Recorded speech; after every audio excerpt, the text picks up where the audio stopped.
So back on the island one day, a ship appears in the horizon, and Miss Dfflpff is thrilled, is kind of trying to signal them, is lighting the fire, while at the same time, the large Amazon woman, her companion, is seems to be less kind of less interested in this, and indeed ends up kind of wandering away. Um, a ship comes down to the island, and it's full of super muscular soldiers, all wearing this kind of a choker thing on their neck, and they're actually rather brutal. They start kind of roughing up Miss Dfflpff.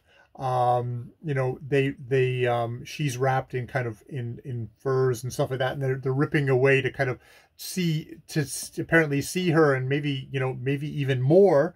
But as they do this, suddenly, as they kind of attack her in this kind of rough, preemptive way, and Miss Dfflpff is trying to kind of fight back, but they are armed, and they've surrounded her. Suddenly, into the circle breaks her Amazon companion, who probably she would have given a name by now, but I can't think of it off the top of my head what that would be, but I'll have to think about that.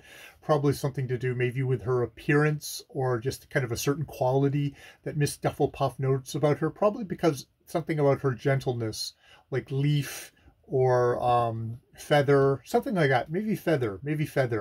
Calls her feather, breaks into the circle, roughly shoves them away. At which point, to Miss Dfflpff's shock, all the soldiers drop to their knees, and are do obeisance to her.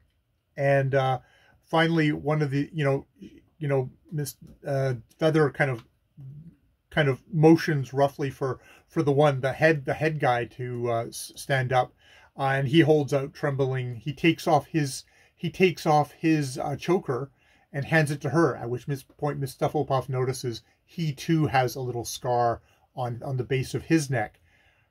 She looks at it for a moment. Feather looks at it for a moment, puts it around her neck, and then tells her to release in her own voice, tells her to release Miss Dfflpff, and to treat her with all respect.